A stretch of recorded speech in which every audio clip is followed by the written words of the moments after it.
Hi, and welcome to the exclusive world of collegesharks.com. This is your membership group, and this is a great place where we're going to unveil unique opportunities for students to distinguish themselves in the eyes of highly selective colleges. Today, we're thrilled to represent an exceptional chance for you to shine.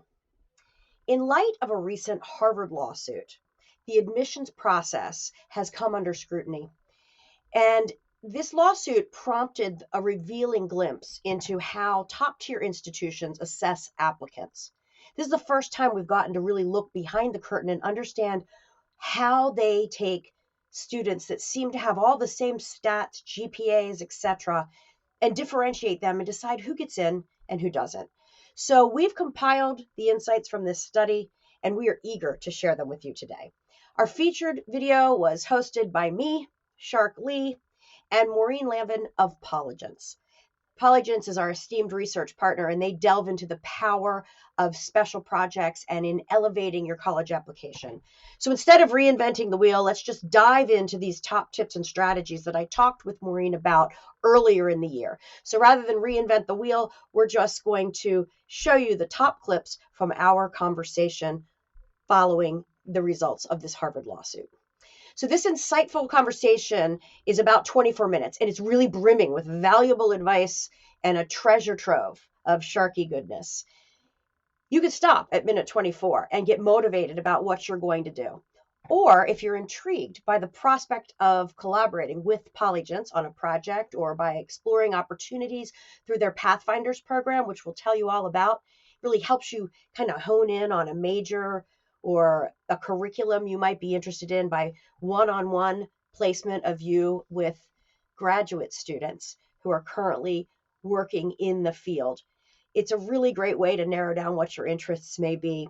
So start at the 24-minute mark and move onward for a deep dive into those exciting possibilities. So in essence, this video encapsulates two essential pieces of information seamlessly merged into one video experience. So join us as we embark on our academic excellence and unparalleled opportunities for you. And we're really glad that you're one of our college sharks. Hi, everybody, and welcome. I'm Lee Norwood with Annapolis College Consulting, and we are here today to help you understand what it takes to get into really highly selective colleges. There are a couple key pieces that go into having a student who's ready to really reach for that, what we call highly selective. I would say 20% acceptance rate and lower. So you're thinking Stanford, Caltech, Northwestern, Northeastern now, actually, Duke, Harvard, Yale, those kinds of schools. We call them highly selective, and it almost doesn't matter how great your student is. It's what the college is looking for. So how do we take, and I'm going to introduce Maureen in a minute, but how do we take your kid who's at the top of their class, your kid who's got over 700 on both sides of the SAT and above a 34 on the ACT? They are outstanding at your high school. They're phenomenal. They're top 10%. But when they stand in line to go to the University of Chicago, they become average because everybody starts to look like them with those stats. I've told you 1,000 times, what is king? Transcript is king. The classes that you're taking really matter. Are you showing and pushing that rigor? And then, are you ready for college? That shows in your AP tests, that shows in your SATs and your ACTs. But now the playing field is leveled and you are just standing in line with other exceptional people. How do we help you stand out? Today, I want to welcome Maureen with Polygence. Maureen is going to share with you a little bit about what we've learned about highly selective admissions based on those results from Harvard. And through the lawsuit and Harvard having to uncover how they rate applicants, this rating is going to be on a scale of 1 to 4. And just to level set, we're looking to get to a 1 in order to become more delectable and a much more viable candidate for super highly selective schools. The full study is attached to this lesson, and you can download it when you're done. But for today's purposes, I want you to see the impact that your student may have if they're truly interested in creating or conducting some sort of research or passion project with a purpose behind it. Not just because it will make them look good, but because they already are good and they're that kind of kid. That is the type of student that gets into these super highly selective schools.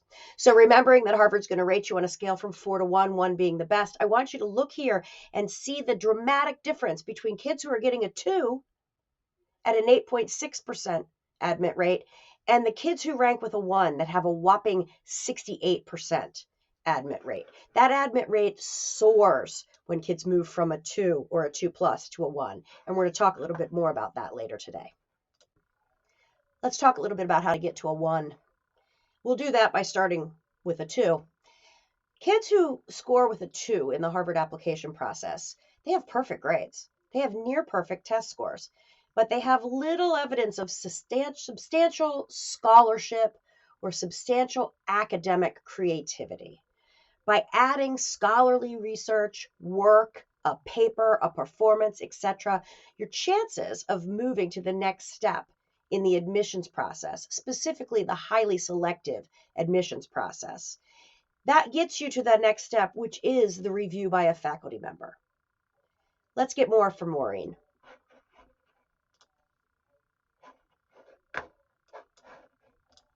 When you have the top grades and the top rigor, you're getting like a 2 or a 2 plus.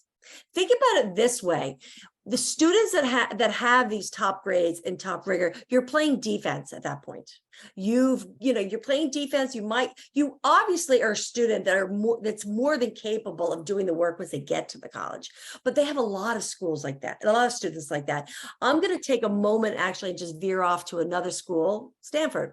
Last year, Stanford received over 24,000 applications from students that had a 4.0 or better and comparable test scores. So let's think about it, a 4.0 or better. Stanford only accepts like 2,100 students in their entirety. So that means they did not accept 22,000 students that have a 4.0 or better.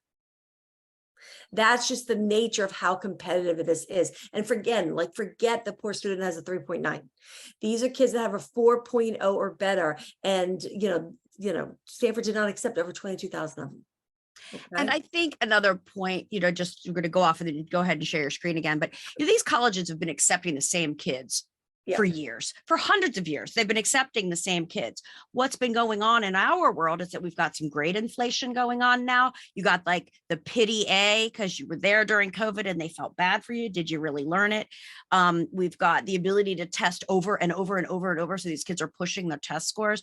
So even though these schools are taking the same kids, the rate of acceptance is going down because more kids are reaching high because either A, their grades are inflated and they feel like they can compete, or B, they've taken that test optional thing and said, you know what, I'm not a good test taker, but I rock at everything else. So I'm going to go for it. And I think we really need to be careful. This isn't meant to be negative, Nellie. There are 3,000 schools out there and your kid's going to go to a great one. We just want to talk to you and say, we got to see the man behind the curtain.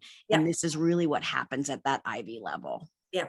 So let's talk about it. So you have your student at top grades, top rigor, but they're only getting a 2 plus. What is the thing that is moving the needle? The thing that is moving the needle is when students are submitting scholarly work, and especially things that are getting reviewed. And again, very similarly, last year, the University of Pennsylvania admission office announced that 1/3 of the students that were accepted have submitted some type of individual research that they did on their own. It could have been something they did in school, but research that they have done independently. Okay. So what is the key takeaway here? If a student has a 4 on the academic scale at Harvard, they've got less than a 1% chance of getting in. If they get a 3, they've got a 3.9% getting in. A 2, it's going up there, but it's still under a 9%. You can see right here where it really rises. And that's when you can get it from a 2 to a 1. And the best way to do that is through independent projects. You know, a lot of these schools, the big buzzwords are intellectual curiosity, intellectual vitality, to show that you are willing to go above and beyond the typical high school curriculum in a subject matter that is important to you. They don't expect you to do it in every single subject matter, but when you do a deep dive and go beyond that high school curriculum and something that is important to you, that's what stands out.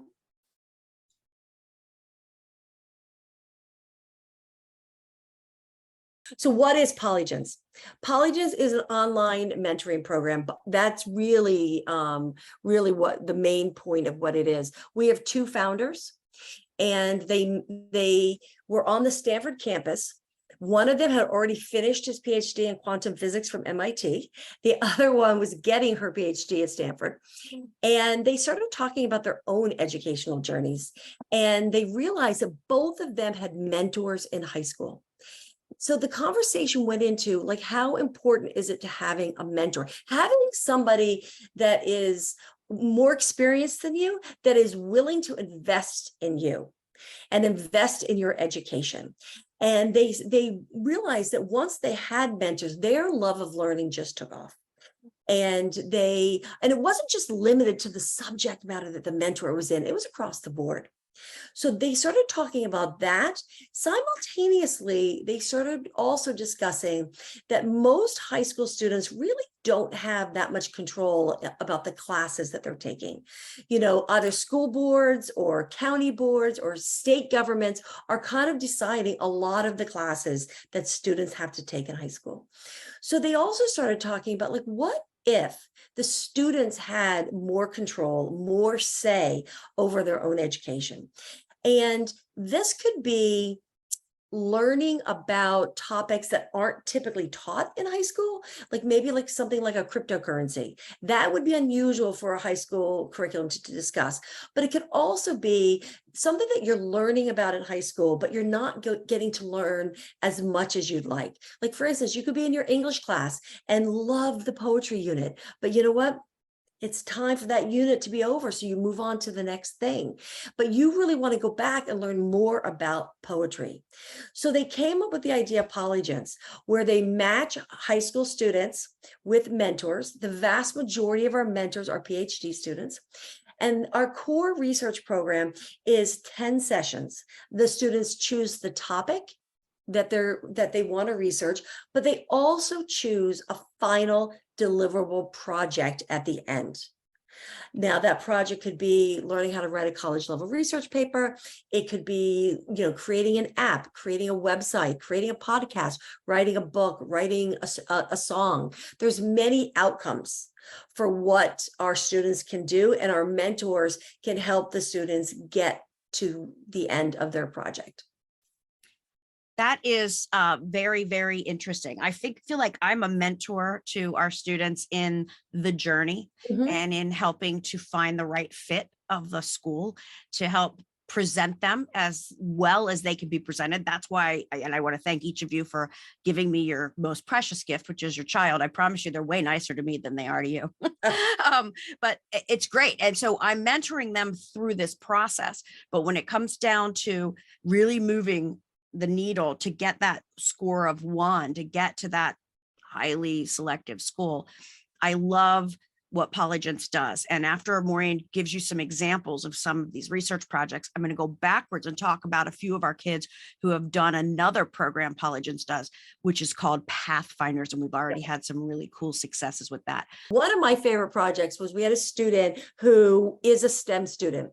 And he said to his college counselor, I feel like I've spent so much of my time in high school focused on STEM subjects, and I have a real creative side too. I really love music. And so he came to Polygence, and he was matched with a music mentor, and he wrote a love song based on Van Gogh's Starry Night. And his college counselor is absolutely convinced that that project is what moved the needle for his ED1 application to Vanderbilt. He's a freshman now at Vanderbilt.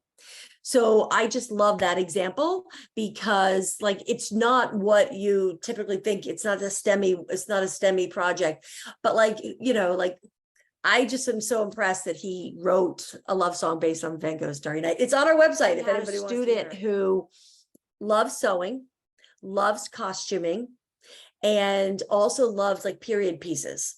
And so she studied a decade in the 1800s and what women's fashions were at that time.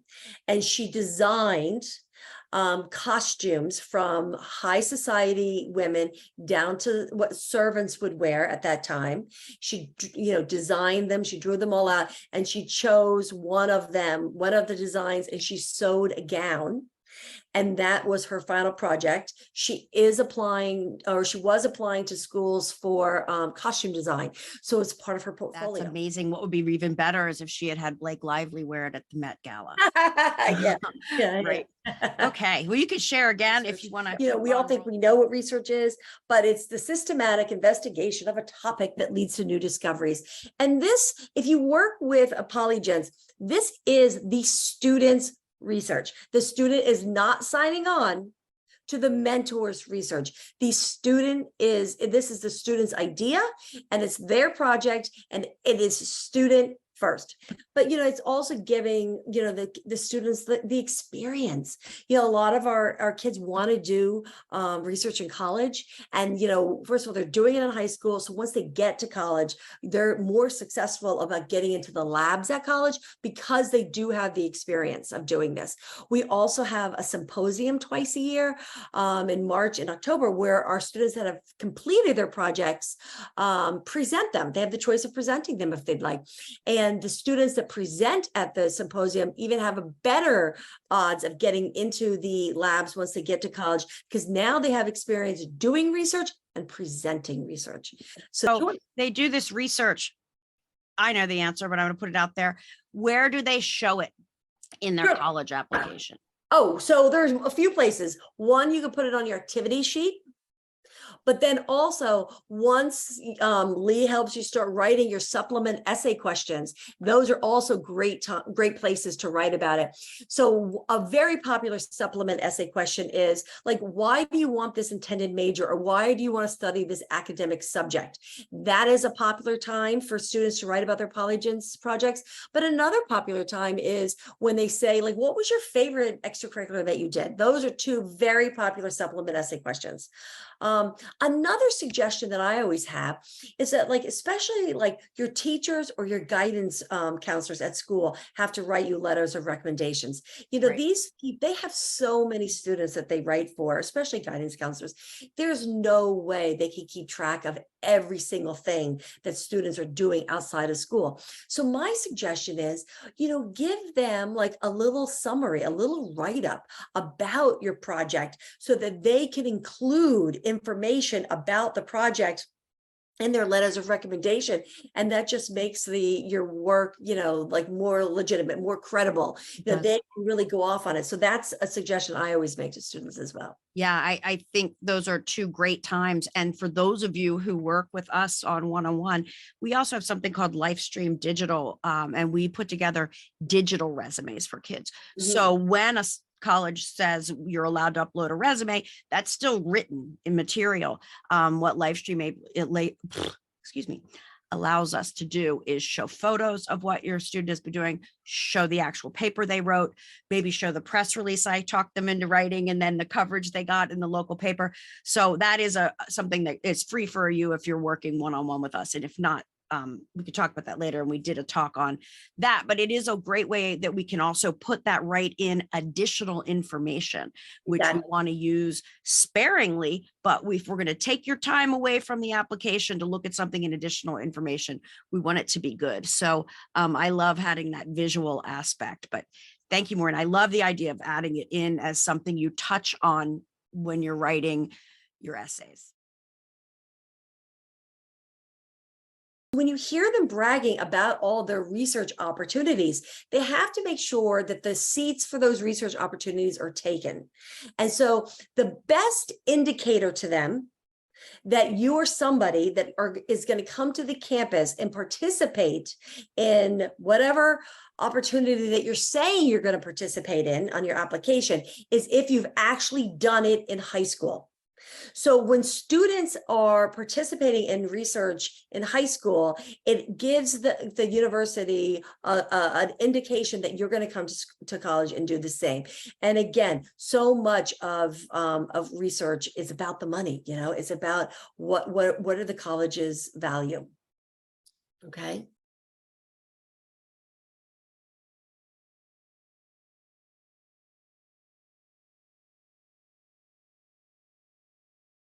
So what is the Polygence program? Our core program is 10 sessions. And you know, we 100% have students that do all 10 sessions in a summer. They can do one session a week for 10 weeks and they're able to complete it. It takes some motivation and some commitment on the student's part. On average, we're seeing that students take about 4.5 months to do a project because most of the students have some work that they're doing during the school year. And we know that obviously students are very busy during the school year. So if you have anyone that wants to do a program in the summer, we absolutely can accommodate that, but just know it's going to take a little bit of work on the student's behalf. So we have milestones along the way through the 10 sessions, and we start with an intro session where, again, the students are learning about this topic that they've chosen and they're really interested in it. But then they're also learning about how do you write a research question? How do you write an outline for a project? And then by session 5, they've got a draft of the first half. And by session 8, they've got a draft of the entire project. But also part of this is the students are learning soft skills along the way. First of all, they're learning how to communicate with a mentor, but they're learning, again, how do you do this research? How do you're getting homework, but also how do you write these outlines? They're picking up skills along the way, along with getting a hard skill of a final project. The whole Polygence program is it's very flexible. So again, like for especially for like athletes that are in the summer and they're on club teams or travel teams and they've got sports every afternoon and games, whatever, they can be doing their work in the morning. Or if a family travels and, you know, as long as you have Wi-Fi, you can do it. So the whole idea of Polygence is very flexible to the students' schedules. Okay.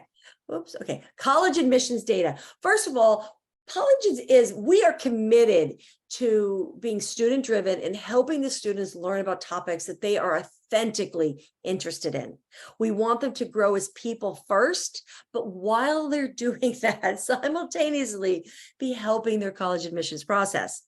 So, you know, because it's important to all of us. So you can see at our numbers here that, you know, our Polygence alumni have higher acceptance rates to these universities than the average acceptance rates. I mean, again, top 10 liberal arts schools like Amherst, Williams. I mean, those are in the top 20, you know, like when at the very beginning of this, when Lee was talking about highly selective schools, these are highly selective schools. And our alumni rate is at 50% getting into these schools. You know, I mean, look, MIT, getting into MIT is not 33%.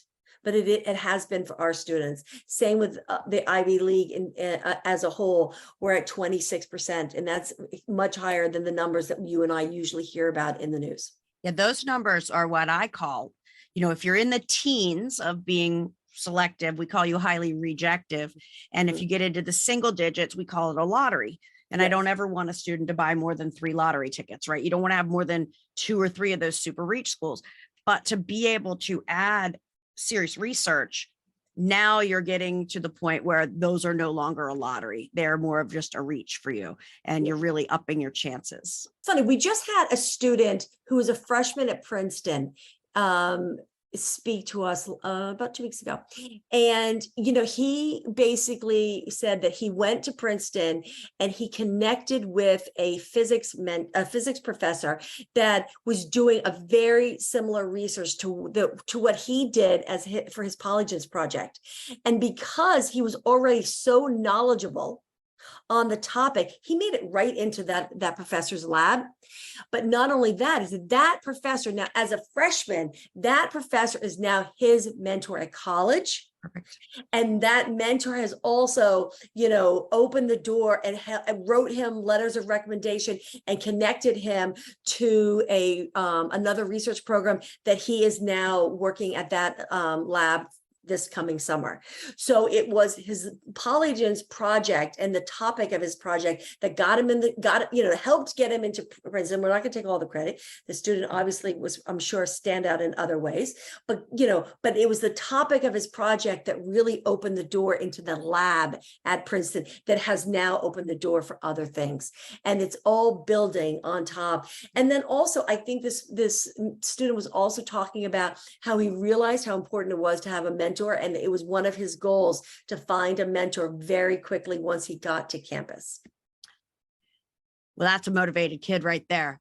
Yep. Sometimes they walk different, talk different, or just completely different right from the start. But if any of you go to the YouTube page and look at the videos that I have in our new parent watch list, Malcolm Gladwell does a talk, and he talks about the value of being published. The bottom third of Harvard students are often never published at all. So to be able to have and go right into research your freshman year, your chance of getting published, I mean, it's in some disciplines, it's a ride or die, if you get published or not. It's just going to help those stats. So even if you didn't go to, say, a Harvard, who cares about Harvard undergrad? Everybody wants to get in for the grad program. That's what that's about. So go to another school with something like this and graduate in the top 10% of your class. It is relative to where you graduate in your class that then rolls into your success rate later. So it's not only setting you up for these super highly selective schools, it's setting you up for being super ready for grad school. And that's what a lot of these huge Ivies are really basing themselves on. They like their postgraduate. Yeah. And that's where people ask you where you went to school. So there's lots of different ways to kind of look and slice and dice this. But again, I digress. I give it back to you. Actually, I'm going to jump off of what you were saying for a minute. First of all, another thing about projects like this, it's not necessarily to get every student into like the absolute best school that they can get into. It can really help get merit scholarships, or it can help you get into the honors colleges at a lot of state schools. So there are other people that are also looking at projects like this and evaluating them and valuing them for what they are. A student taking the effort to go out and do work on their own. More money, because you're a good risk at the University of Oregon. If you already did research in high school, something, let's just pick, I don't know, marine science, and you did something like that in high school, you're going to get into their honors program. You're going to get their maximum scholarship, and you're probably going to be invited to do research right off the bat. And they've got really cool new labs too, just to let you know. Yeah. And I'm just going to add something else that someone that I know that was an admission officer at Dartmouth for several years. One of the things that she also talked about a lot was being smart and nice.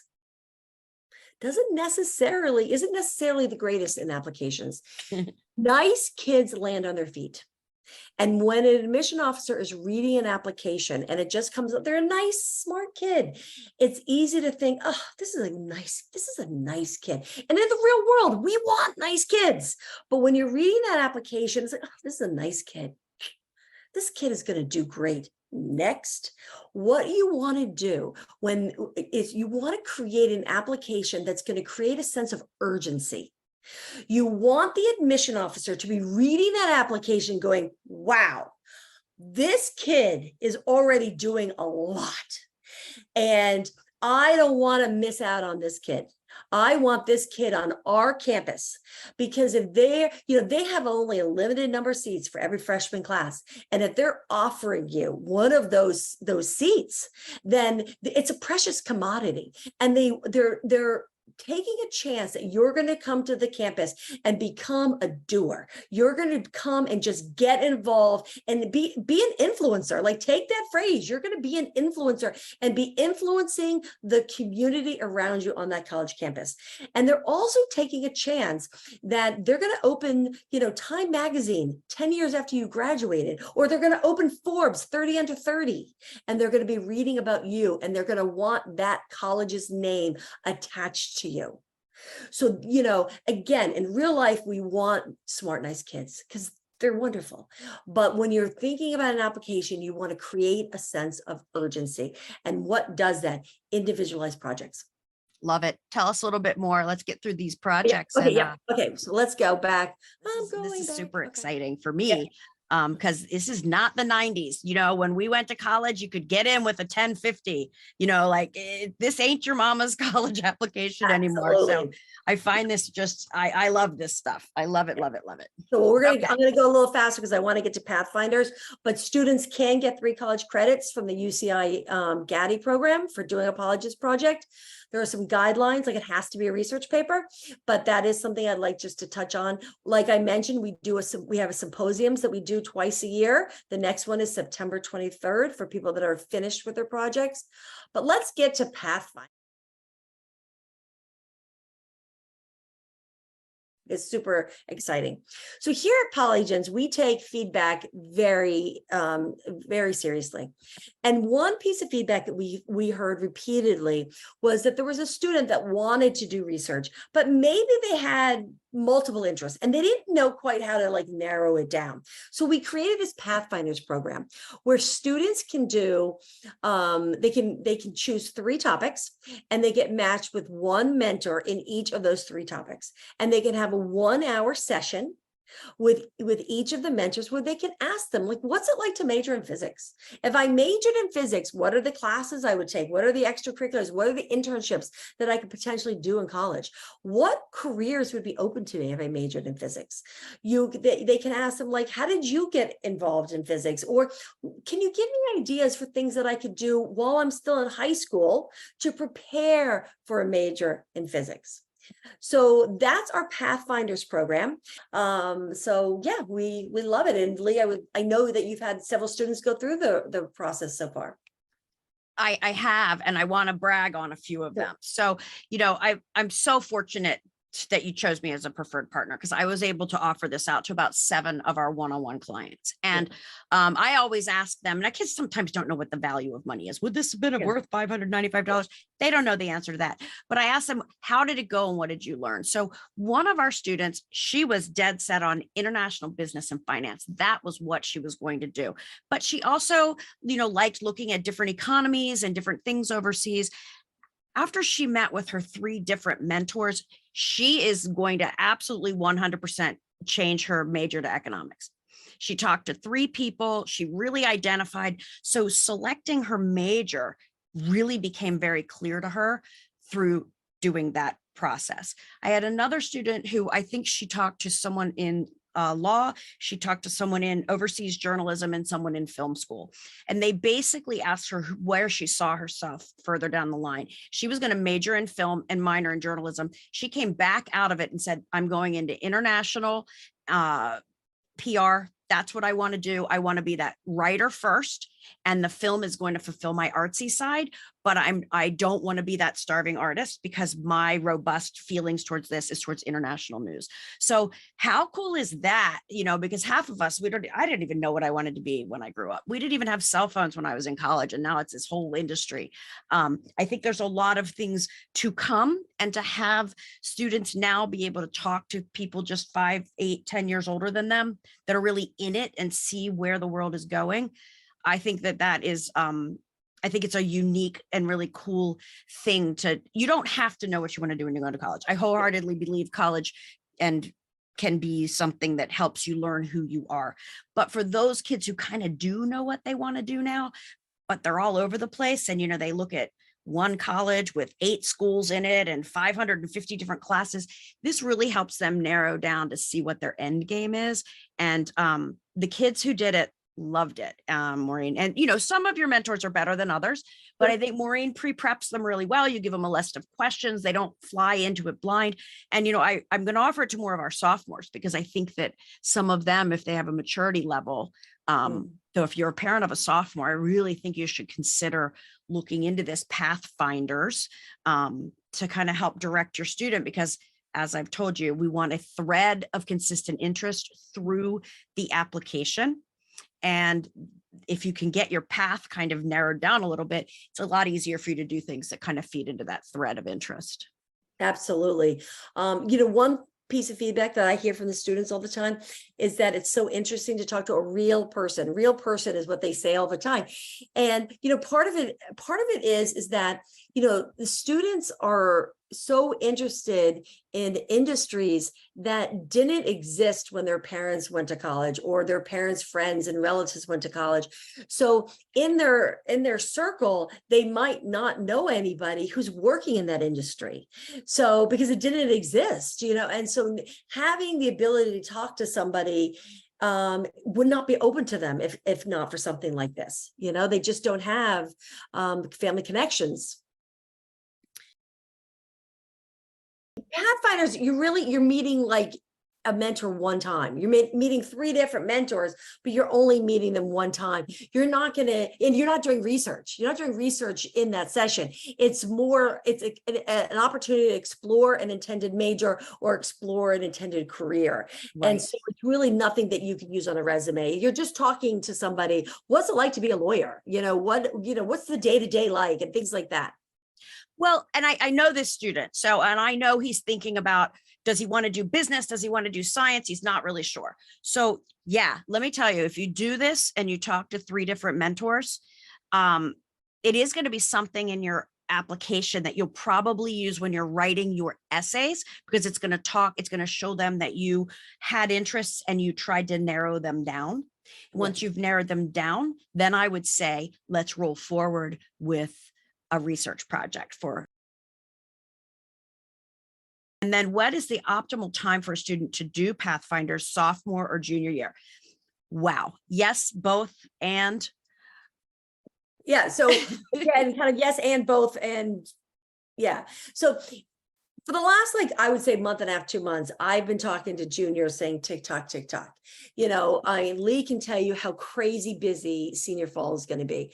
So if a student really wants to do that core program, to do Pathfinders and then the core program, it would be very difficult to get them all in and be done before you go back to school, or be far enough along in your project that you have material to talk about in your essays. In different potential careers or intended majors, come back and do it in the spring of senior year when your schedule is a lot lighter. We have college students reaching out to do Pathfinders because they're still like, oh, what's my major going to be? And so, we have college students still wanting to do it. Sophomore year is a great time, even freshman year. It is. I think it really depends on the maturity of your student too, right? Is your student ready to dig deep and say, hey, I've got a lawn mowing business forever. I'm pretty sure I want to go into that, but I'm being pushed by my family to go into finance, but I know I want to do something overseas. Shoot, have a freshman talk to 3 people who've done those and talk about the cool careers that are popping up from that. So I hope that answered you, Kara. I'm so handsy. I see myself in the other screen. But for the solid research, the way the summer's going to go, we're going to finish that common application. That's going to be the main essay, all your activities, all of that stuff. If you're doing the virtual or the digital resume, you're going to be working on that too. Then all of you, I tried to talk you out of doing the August SAT because things are going to be boogie, and we're going to boogie. It's going to be busy. They're going to be seniors, and on August 1st, all of the supplemental questions for those colleges come out, and we're going to be writing those essays. Our kids go early. Why? Because that's where the money is. They usually offer the most merit aid when you go in early. So we want to have you wrapped up as a nice burrito package. Our kids have half days senior year. You have to do an internship. You have to take a class at the community college, or you need to do something. Our seniors might be okay doing Polygence. Absolutely. You can might say, be fine with it. Yeah, I know plenty of kids that say that they have something in progress. They have something in progress on their application, and that's great too. Yeah, and it is a way to show the college, what did you do with your free time when you weren't in school? Well, I was working on this this research project, which is valid and valuable. So I'm going to backtrack and say the kids in this county or any other county, when you do have the ability to do that half schedule senior year. I loved high school. I didn't want to do a half schedule, but they do it. And this would fill that requirement too. Yeah. So I learn something every time I talk to people.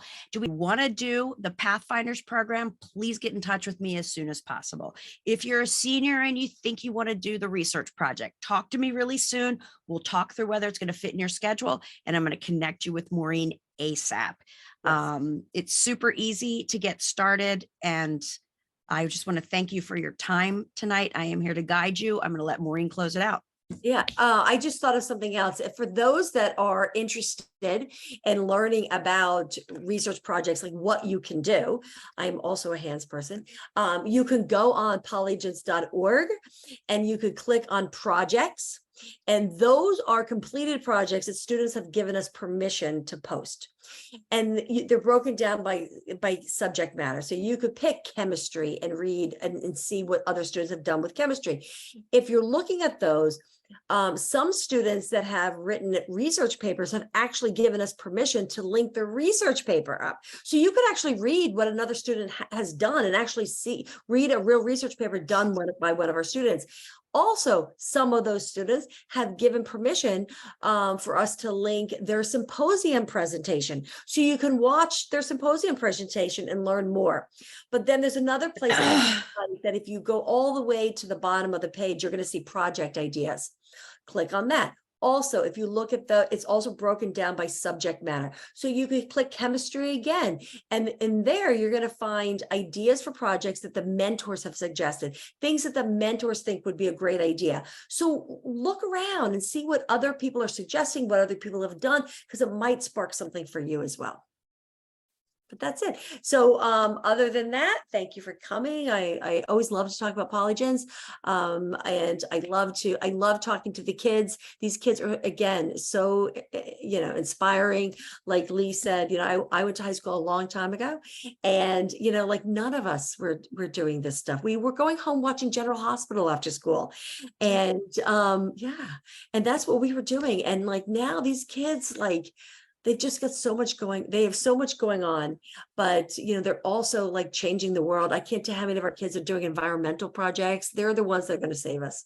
So thank you for coming out and listening. Yeah, thanks you guys. Thanks everybody. Mental health is first. Do not overburden your child. If they can't handle this, let's not do it, but let's talk through it. Thanks for being here. Thanks for giving us your most precious commodity. That is your teenager. So we speak teenager. Maureen and I are here to light the world on fire. Thanks so much. We will